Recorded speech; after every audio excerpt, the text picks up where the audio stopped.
topics, followed by an hour lunch and networking event.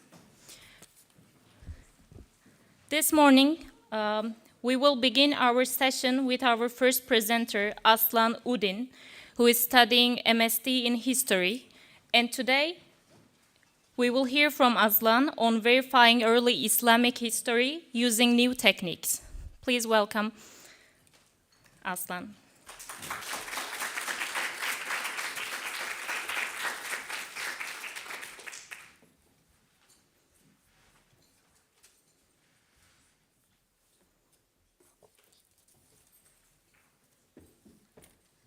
Hi everyone, thank you for the introduction.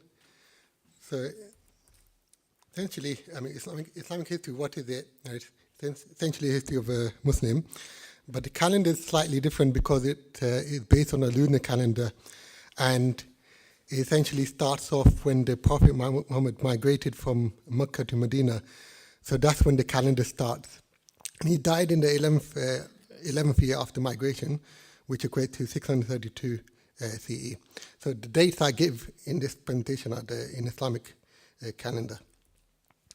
So we have essentially many historical reports from the early 1st, 2nd, and 3rd century of the Islamic era. But there are a lot of forgeries, people forging for various reasons under the name of the Prophet Muhammad and other religious figures. But how would we differentiate between forgeries and those that are authentic? So one system that Muslim historians came up with is this isnad, which is a chain of narrators. So you can see on the right, you can see the chain of a diagram of the chain of narrators. Essentially, that says this person Malik, he narrated from this person Nafi, who narrated from Ibn Umar, and that he entered the state of pilgrimage at this place called Fur. So this is an example of a chain of narrators. So Abdullah bin Mubarak said, if it were not for the isnad, this chain of narrators, then any person could have said what he wished. And this was used in many fields, from history, religion, science, grammar, and so forth. So how did they traditionally authenticate reports?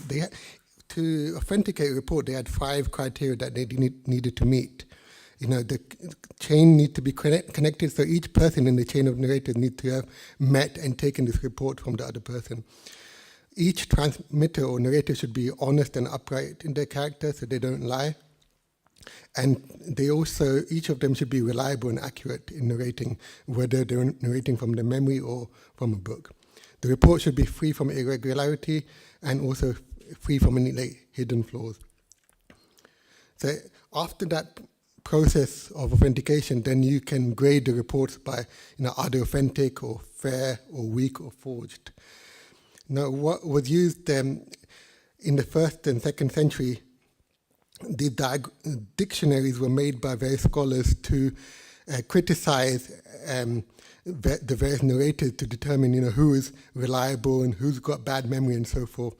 So these dictionaries were useful in that time period and also for future generations to come so that they can test these reports.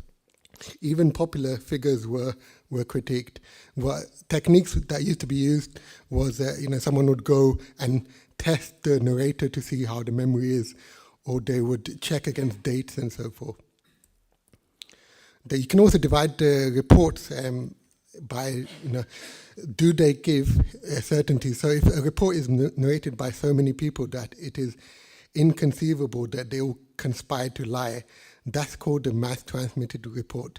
That can be, verbally, so each generation transmits to another generation, and by so many people, like 50 people at a generation, or it can be by practice. So each, people see the previous generation, how they pray, for example, and then pass that down to the next generation. So these give certainty. So otherwise, reports can also be like probabilistic. So you might be like 90% sure if they are transmitted by like few people in each generation. But one report might be generated and transmitted by 4 people in each generation. So you might be quite confident. But if it's only transmitted by one person each generation, then the degree of confidence falls down. So now, how does my research help in all of this? So, what it does essentially looks at the new techniques and discoveries that have been found, and then how do they stack up to the traditional techniques of verification. Now, what we're missing is right now, like someone to collect the different new techniques and discoveries and to form a big picture, rather than seeing like how individual discoveries change things. So like one way is essentially, you can see some early Quranic manuscripts. So these are from very early, from the 1st century, about 1 or 2 decades after the Prophet Muhammad passed away. So now with radiocarbon dating, we can actually see how early were these manuscripts, and we can compare against what the historical reports have been saying. And generally they are quite consistent. You can also look at the paleography and orthography. So there's a science of how what's the spelling, how things were written, and that would allow us to see essentially, whether this manuscript is authentic and so not. You can also, various inscriptions have been discovered. You can see on rocks around Arabia, and through paleography you can actually come up to a rough date. So these writings can therefore be compared against historical reports. So in this case, we have this date of when this Caliph Uthman was made the Caliph 24. He was in the 24th after Hijri, and that ties to the oral historical reports about that. And another method is looking at geological discoveries or other scientific discoveries. So, for example, we find that Arabia a long time ago was actually quite green and luscious and had a lot of meadows and rivers, and that actually ties in well with certain reports that also mention that. Another one is astronomy. So we've got a lot of astronomical data, so especially about eclipses and where they were visible. So you can see this diagram or picture of an eclipse that happened in the 632 CE. And now what's relevant about this is that the son of the Prophet Muhammad, Ibrahim, he died towards the end of the 10th year. And the reports mentioned, the historical reports mentioned that there was an eclipse on that date. And actually we can see that an eclipse was visible in that date in Medina where that happened. And another technique is now you can see with various software like Excel, you can actually map down the different chains of transmission. So you can see here quite detailed chain of transmission. So you can see essentially each report, how many people have transmitted that historical report all the way until the originator of the report. And so you can see, was there like a mass conspiracy, of lots of people. And you can see here, that actually the blue figures are actually the originators of the report. So you can see, for the same report, actually, there have been 4 different people that have witnessed it, and they have passed that report on to multiple people in each generation. The green items are essentially those reports recorded in books or compilation. So you can see here, a bit of a drill down. You can see from this one person in blue, you can see in the first layer, 3 people have transmitted this report, and then from each person, 1 person have transmitted that report until you have the compiler. So you can see essentially from this bigger picture and this detailed picture, you can see who narrated what. You can also put down how reliable is the person and so forth, and you can also see like did the person take from the other person. You can put down dates and so forth. I mean here they are not dates, but when you put down dates, were they born, when did they die, where did they live, when did they leave the city to travel, you can then piece together using from the biographical information. You can piece together what's the chances of that person actually meeting that person, and did he actually take that information. So there's a story where one person claimed to have met someone else, and so one of the critics, he went to him and said, "What year did you take? Did you meet this person?" And he said, "I met him in the year 138." And then he said, "You lied because he died in the year 132." So that's it. And thank you very much.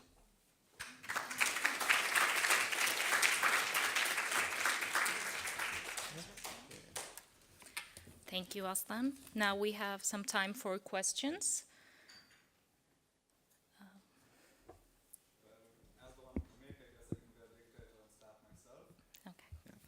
So thank you for the talk. It was like some really interesting things here.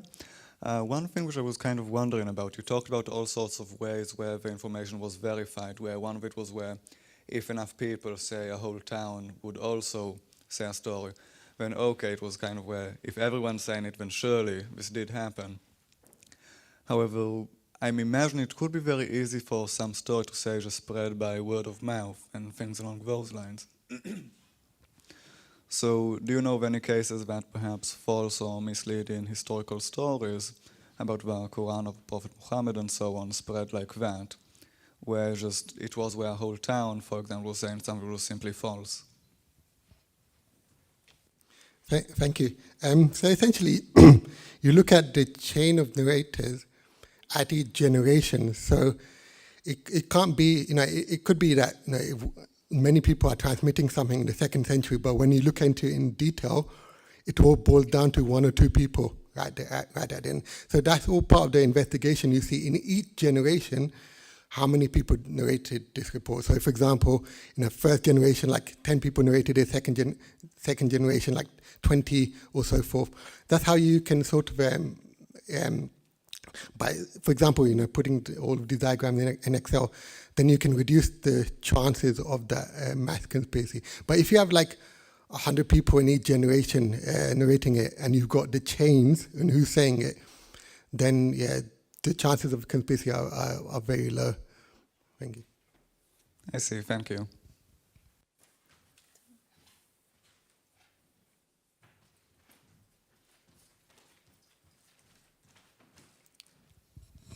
Thank you. Thank you very much for the presentation. I think back to my own days at school, which was a very, very, very long time ago. And I remember one of the teachers saying to us, there are 3 issues, boys, that will cause controversy: sex, politics, and religion. And I'm wondering, listening to your excellent presentation, did you at any stage feel that you were going to be compromised because you might be going down a road which would lead you to contradict what was received wisdom? You understand my question? Any comments on that? Yeah, thank you. There's always the risk that you may the evidence may contradict something. That's why you want to look at it with an open mind. So the good thing with this, the traditional techniques, is that they would try to be as objective as they could. So these historical reports of these biographies, for example, they would look at people from various political factions, various sects, and ideas as well. And the more fairer historians, they would include reports from all of them. You do have some that would, quite dogmatic, so they would only, accept reports from their own group and so forth. But when you are, so in that case, you may find high chance of contradiction. But where these historians are trying to be as open as they can, even including reports that they might, not agree with ideologically, the chance of that then contradicting the kind discoveries are a bit reduced. Okay, thank you. I think we need to stop for the questions in terms of timing. Thank you, Aslan.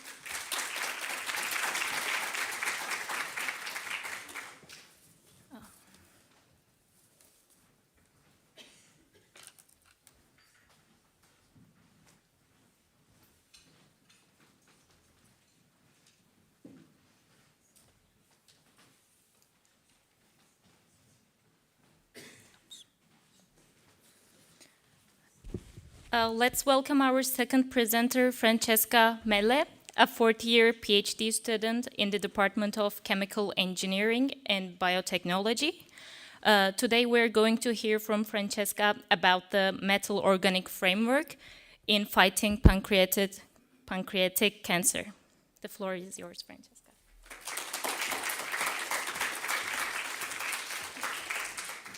Thank you for the introduction, and good morning, everyone. I'm Francesca from the Department of Chemical Engineering and Biotechnology, and today I'm going to talk to you about metal-organic frameworks and their role in the fight against pancreatic cancer. So why pancreatic cancer? Pancreatic cancer is one of the most deadly kind of tumor nowadays. Compared to other kind of cancers, the survival rate of pancreatic cancer is below 5% after 5 years from the diagnosis. The reason why of these very low numbers are to be found in the high level of multi-drug resistance. So this kind of tumor is very resistant against chemotherapies. And since it's found in the abdomen anatomical position of the body, it's very hard to be reached by surgeon for resection. So pancreatic cancer is made of like a very dense stroma. So there are many kind of cells all together, densely packed, that make impossible for the chemotherapeutic drug to reach the tumor. So in the past decades, scientists tried to address this issue using drug delivery systems. Drug delivery systems are nanoparticles who are able to encapsulate the chemotherapeutic drugs and deliver those drugs directly into the tumor. There are many different kinds of drug delivery systems, and probably the most famous today is the one of the COVID vaccine that all of us have been witnessed in the past couple of years. However, these drug delivery systems present a lot of limitations. They have a very low loading capacity. This means that they're not able to encapsulate a high amount of drug. They're difficult to functionalize, so they're difficult to manufacturing, and they're very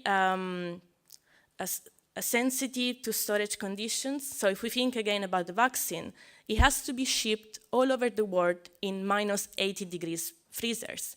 So this is very complicated when we try to address a disease that is spread all over the planet. So in the past years, there is a new category of nanoparticles called metal-organic frameworks. These nanoparticles are made of metal clusters and organic linkers. These two elements are combined together to make the unit cell, and this cell is repeated to form a crystalline structure. So these new nanoparticles are highly crystalline, and they're very porous. So this means that if we compare them with a sponge, they're able to encapsulate a bigger amount of drug compared to other drug delivery systems. And they're also very versatile. So they're able to encapsulate this high amount of chemotherapeutic drugs thanks to the surface area. If we compare 1 gram of MOF, for example, PCN222, that is the one I'm working with, and if we extend the MOF, it's basically equivalent of 10 tennis courts. And also, they're very versatile. This means that we have different combinations of metals and organic linkers. So for example, if we take 3 metals and only 1 linker, we can make up to 3 MOFs. Nowadays, there are more than 80,000 MOFs present in literature, and more are to be discovered. So if we think about drug delivery system, we want to interface the MOF with biological systems. So we want to use metals that are not toxic for humans. I'm working specifically with zirconium that is present in all our bodies, and in up to quite high amount is not toxic. So this MOF is made of zirconium and a linker. No need to remember the name. And the aim of the project is to encapsulate the drug inside the MOF and then to cover the surface of the MOF with a polymer that is able to stabilize the MOF and make it more biocompatible. In my project, I've been working with 3 chemotherapeutic drugs. These are used in clinic and they are approved by FDA. And these drugs present different level of hydrophobicity, which is basically the affinity that they have with water, and makes them very hard to work with. So we want to simplify this, being able to have only one system that is able to deliver different drugs. So the project is basically made of the synthesis step, when we make our MOF, then we characterize it, we see how much drug we can put in it, and if the MOF is stable. And then we tried in vitro in pancreatic cancer cell lines. So first of all, we want to make sure that the size is good enough to be able to be internalized by the cell. So the cells are very small, and we want to make sure that the MOF is even smaller than that, otherwise it won't penetrate in the cell and deliver the drug. So the size that is best in this kind of application, it's below 200 nanometers. And here we have microscopy images to prove that the MOF is within this range. Then we want to make sure that after the drug loading, the MOF, it still has its own structure, because we don't want to change it, right? So we want to make sure that within the normal MOF, the empty one, and the drug-loaded MOF, the crystallinity is the same.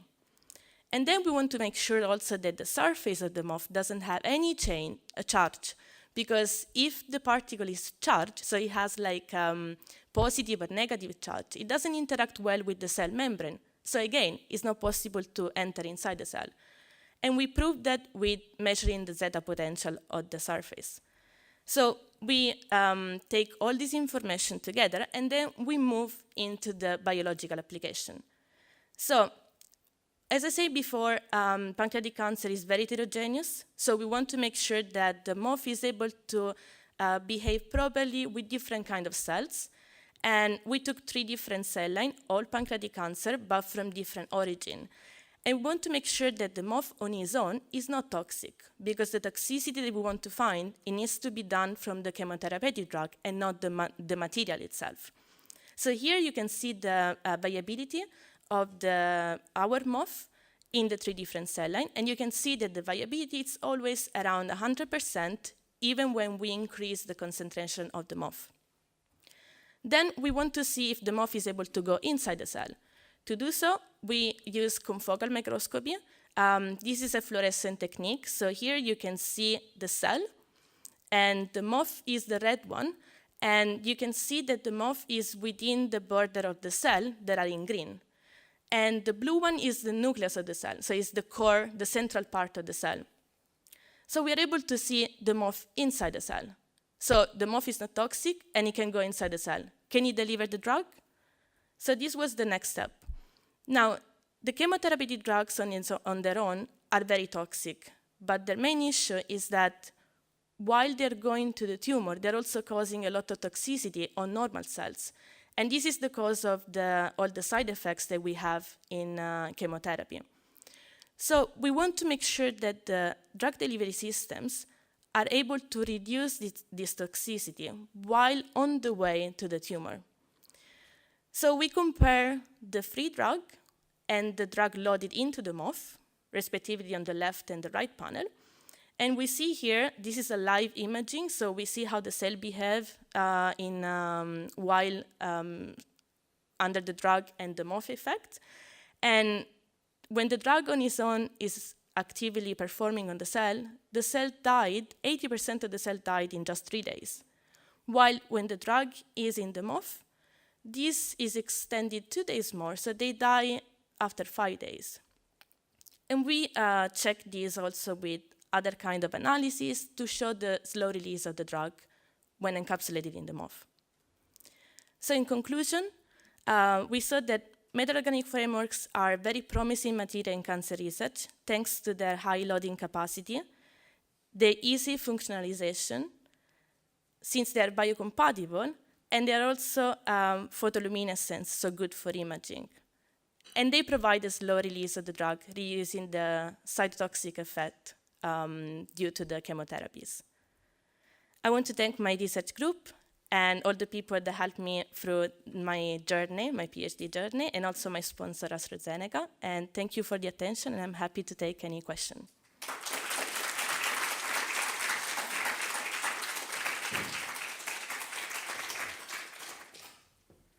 We can have the question.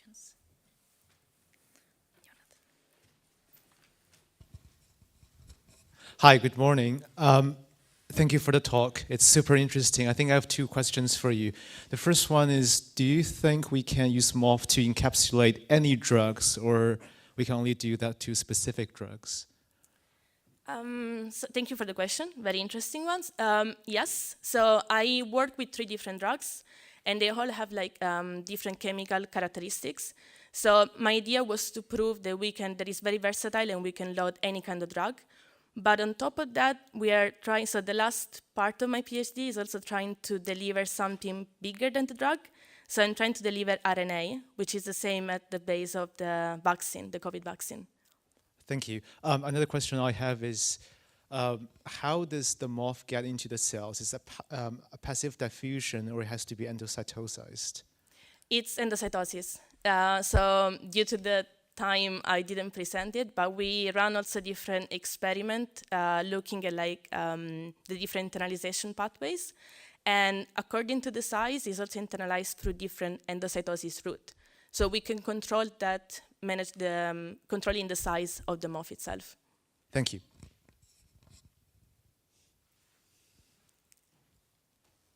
Hi, it's super interesting. I'm not sure if I missed it, but I was wondering, how can you make sure that the drug is only delivered, like in the body, is only delivered to the tumor and not to other cells?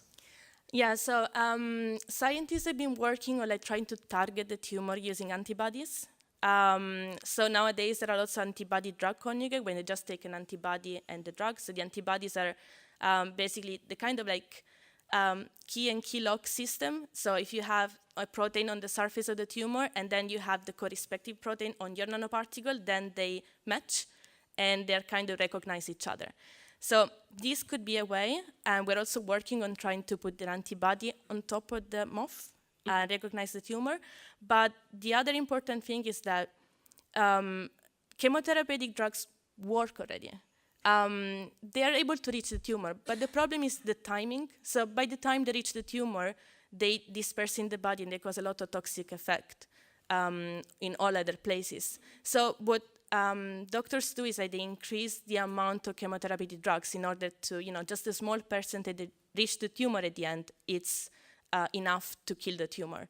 So if we're able to release slowly the drug, and if we're able also to create a formulation that reduces the cytotoxic effect, that will already be like a success in, for future therapies. Thank you.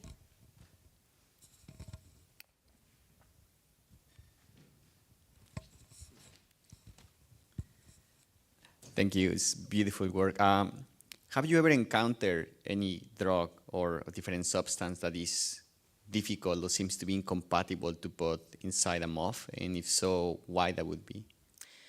So in the beginning of my project, I really struggled trying, especially with one of the 3 drugs, because it's very hydrophobic and the MOF is usually in a water solution. But then we managed to optimize the procedure in order to make this also more compatible with the MOF. But the plan B would be choosing a different MOF. So there are so many of them that nowadays people are working with AI and machine learning, try to recognize the best fit, so for each drug. So ideally, if you have a specific drug that is very hard to encapsulate, you just try to change the different MOFs and to try a new combination.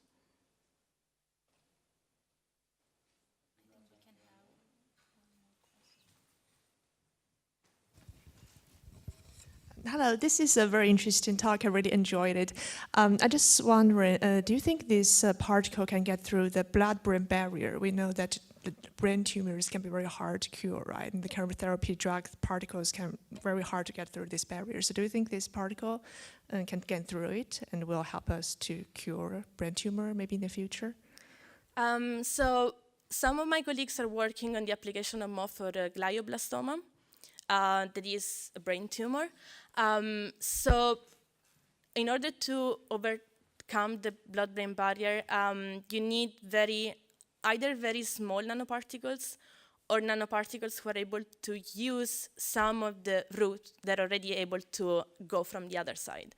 For the MOF, this is slightly complicated. I mean, it's for every kind of nanoparticle, so scientists are still like struggling with that problem. But my colleagues are working on a different strategy. So the idea is to use the MOF in a combination with a hydrogel and put it already from the other side of the barrier and trying to release the drug from there to be able to address the tumor. Thank you.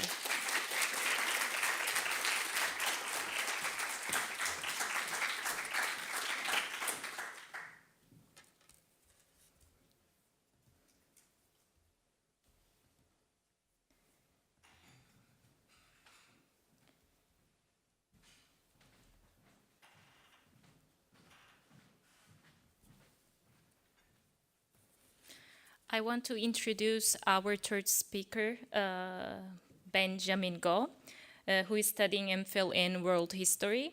And Benjamin's research topic is about making world history at the University of Malaya. Please. Welcome.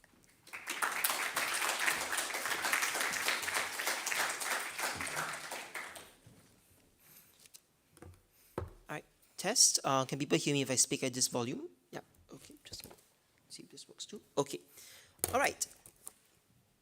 All right, very good afternoon, everyone. Thank you for taking the time to be here today. I thought I'd start us off with something a little bit unconventional.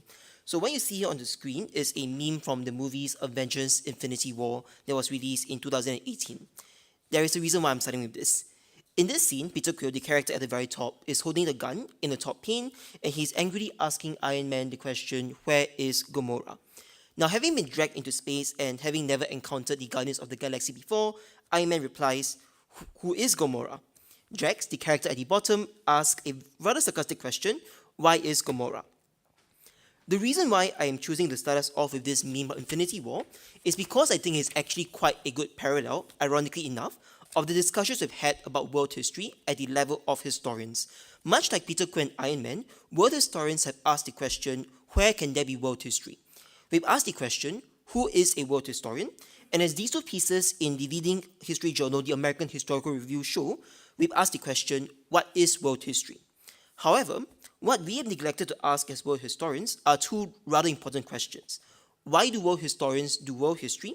And what is world history for? These questions are important to ask because world history is not written for world history's sake.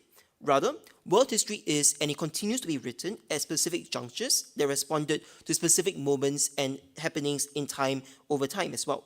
Therefore, the contextualizing of the making of world history, I think, is a rather meaningful endeavor, and that's what my dissertation tries to do.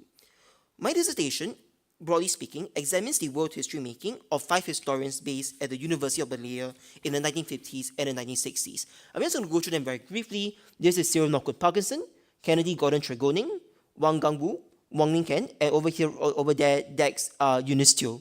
I'm not going to be able to go through all 5 because of time constraints, but broadly, I just wanted to introduce to you the cast of historians I'm studying for my own dissertation. What am I arguing? I'm arguing that these historians, or historians at the University of Malaya, produced world histories of Malaya as a means of placemaking so as to construct a cosmopolitan Malayan identity that could account for the diversity of Malaya's plural society in response to debates surrounding the question of what it means to be Malaya and what Malaya was in the 1950s and the 1960s. By using world history making as a means of placemaking, these historians crafted a complex historical narrative that situated the historical formation of Malaya in its global context. What this meant, importantly, was that anyone could be part of Malaya because Malaya was connected to the world. That's quite a lot, so I'm just going to walk just through very briefly the context and how I came to these conclusions. Let me start by giving you a sense of the context the historians were responding to. Prior to 1946, as you can see on the map, Malaya was not governed as a single unit.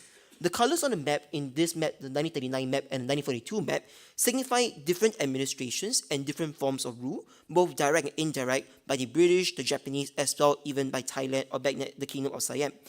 The important thing to note here, as you can tell from the map at the very right in 1946, it was only in 1946 that Malaya was governed as a single unit. That is, the Malaya or Malaysia as you know it today actually is a British colonial construction. Prior to 1946, there was no conception of what Malaya or Malaysia was. This centralization of British control posed 3 dilemmas for the British.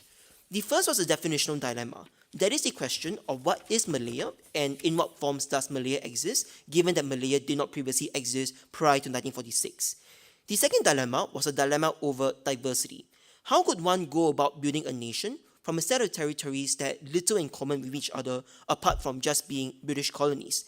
The final dilemma, and this I think was actually the most important one, was the dilemma over competing nationalism. On the one hand, there was the question of Malay nationalism that was amplified as a result of the Japanese occupation in World War II. On the other hand, diasporic mobilization and nationalism by the Chinese Communist Party and the Chinese Nationalist Party, or the Kuomintang, meant that overseas Chinese were being lobbied and rallied to support their compatriots in the Chinese Civil War that was happening between 1946 to 1949. What all this meant, therefore, was there was really a context of confusion, and the British wanted to find a way to create an identity for Malaya. To do so, the British instituted a program of Malayanization, which took on two forms. The first form, which is primarily what most academic scholarship has focused on, was about converting a predominantly British expatriate workforce into a primarily local Malayan workforce. That, I think, has been covered quite extensively, so I'm going to talk a bit more about the second one, which is really what these historians focused on and really is the subject of my dissertation. That is the construction of a Malayan identity, one that is multiracial and based upon the values of equality and cosmopolitanism. This was the context, really, that these historians were responding to, and the context in which the University of Malaya was established. At the university's convocation on 8 July 1950, the university chancellor, who is featured over here, Malcolm MacDonald, who also was the Commissioner General of Southeast Asia, proclaimed that the University of Malaya, being the first university in the place of Malaya, would be, and I'm quoting here, the crucible of the Malayan nation. These historians at the University of Malaya responded to MacDonald's proclamation by producing world histories of Malaya. What did these world histories of Malaya look like? Here I have two examples of the five historians. I'm going to walk you through what they had in mind when they produced these world histories. The first example on your left is Cyril Norwood Parkinson's A Short History of Malaya. Parkinson was the first Raffles professor and chair of the history department at the University of Malaya. Prior to that, he was at Liverpool and he was educated at Emmanuel College in Cambridge. A Short History of Malaya was the first book in the Background to Malaya series that was published by Donald Moore in 1954. Donald Moore is a expatriate publisher who lived in Hong Kong, who published a lot of these public histories for the Malayan public. In this book, Parkinson sought to introduce and contextualize Malaya's history. It is interesting then that Parkinson's book opens not with Malaya per se, but rather a description of Malaya's strategic position on the sea route between India and China, and correspondingly, therefore, the maritime route that connected Europe to Asia. After this first chapter that examines this Europe-Asia sea route, it is followed by a second chapter on the Cape route, and how that resulted in an increased migration into Malaya and increased interest in Malaya by the Europeans. Central to this story, then, is not so much Malaya, but Malaya's connection to the world. The second example on your right is Kennedy Gordon Tregoning's World History for Malayans. Tregoning took over from Parkinson as the Raffles Professor and Chair of History in 1959. He was educated in Adelaide as well as in Oxford. Now, much like A Short History of Malaya, World History for Malayans centers Malaya's connection to the world. On the one hand, Tregoning argues that Malaya's fate was really tied to the region around it. Tregoning noted that when China was healthy and active, a correspondingly powerful empire arose in the south, whether that be the Majapahids, the Srivijayas, or the Malaccan Empire. Similarly, when China was dismembered or ill-arrayed, there was similar confusion in the south. That means, importantly then, that the region shaped Malaya's history, but also at the same time, and on the other hand, Malaya actively shaped the fate of the region and the world. For instance, Tregoning notes that Malaya has rich deposits of gold and tin, and this attracted traders to the point where the earliest mention of the Malay Peninsula, and this may be shocking to some individuals, was actually found in Alexandria in Egypt in 150 AD. Malaya's history then was very much connected to the history of the world around it. What gave these projects coherence was not just a focus on Malaya's transnational and transregional connections. It was also the centering of Malaya's place in the world, focusing not so much on how the world affected Malaya, but also importantly, how Malaya affected the world. This was what the historian John Smill referred to as autonomous history, a history that centers Southeast Asia, or in this case, Malaya's place in the world. Tregoning, as the chair of history, cemented this methodology in a public lecture he gave in 1958. Asia, not the European in Asia, must be our team. Malayan history, all while recognizing the role of the Europeans, had to be about Malayans first and the impact that Malaya exerted upon the world. So, why world history then? As Parkinson and Tregoning more than amply demonstrate, Malaya's history simply could not be divorced from its regional and global connection. To explain the state of Malaya's plural society, the fact that there were individuals of different ethnicities living in Malaya, one must locate the answer in Malaya's strategic location, the histories of migration into the peninsula, most of which was encouraged by the British Empire, and so on. What a world history of Malaya did, therefore, was to situate the historical formation of Malaya in a global context. What this also meant then was that anyone could be part of Malaya because Malaya was connected to the world. And such a world history of Malaya therefore helped to localize the foreign. It helped to construct a cosmopolitan identity, one that could recognize multiple identities, all while cohering to a larger national identity. Now I move on to the idea of placemaking.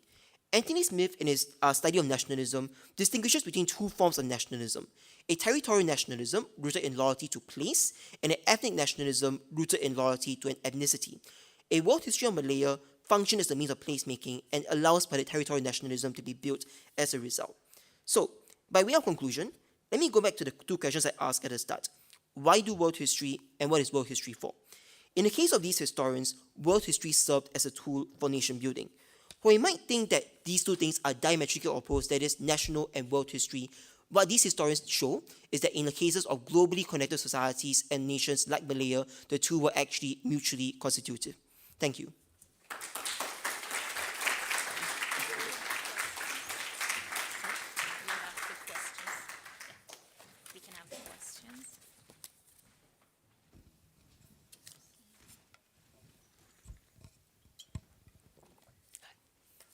Thank you so much. That was so fascinating to see how one case study could show something about the historiography of world history.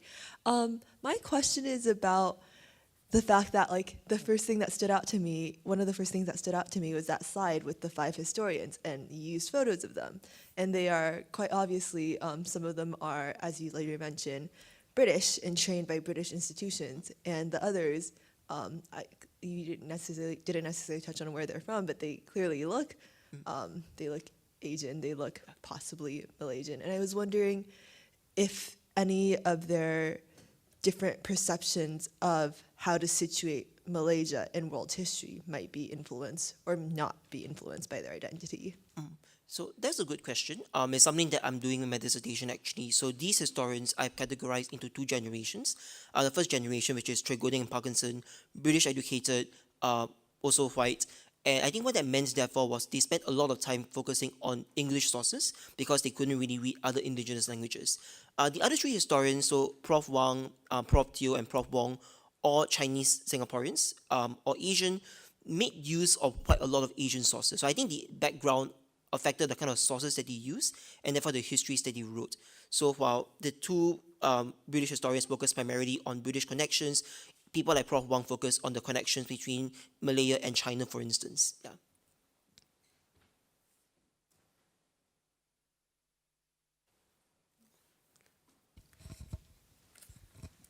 Thank you very much for a very fascinating presentation. I wanted to ask, during the era of colonial rule, was there any loss of indigenous historical sources? So the second generation of Malaysian historians that you talked about, are they making reference to colonial era historical sources, or are they making use to primary sources that predate colonial times, and whether those still exist in the same form?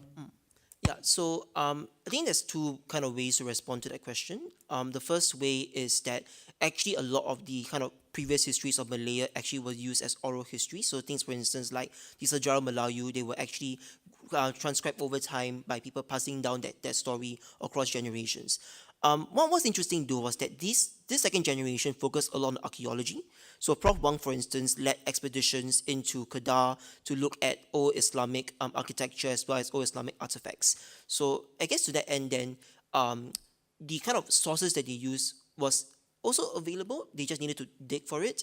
I would note that quite a lot of sources were actually destroyed during the Japanese occupation by the Japanese when they left Malaya. And that was something that they definitely struggled with, at least at the start. But then, with more people doing oral histories, more of those stories started to come across. And especially as that methodology got more prominence in the field, those histories started to become more prominent as well. Yeah.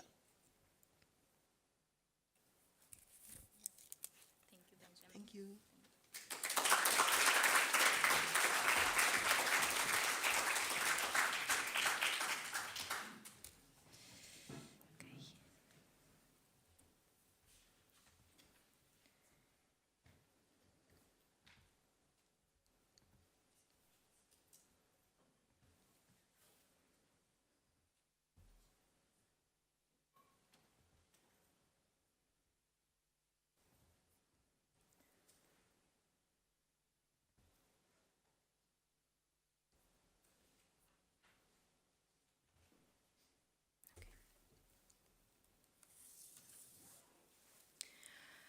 Our final speaker for this session is Mohamed Balarabi, who is currently an MPhil in Population Health Science student. We are going to hear from Mohamed about assessing the built environment for physical activity. The floor is yours.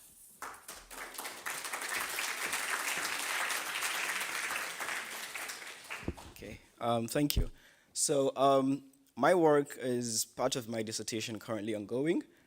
So there isn't any conclusive findings from this assessment, but I'm essentially assessing the environment for physical activity here in Cambridge and comparing the two methods of assessing the environment, the virtual audit and the field audit, and also comparing it in two cities, Cambridge here and Soweto in South Africa, some sort of LMIC and HIC setting.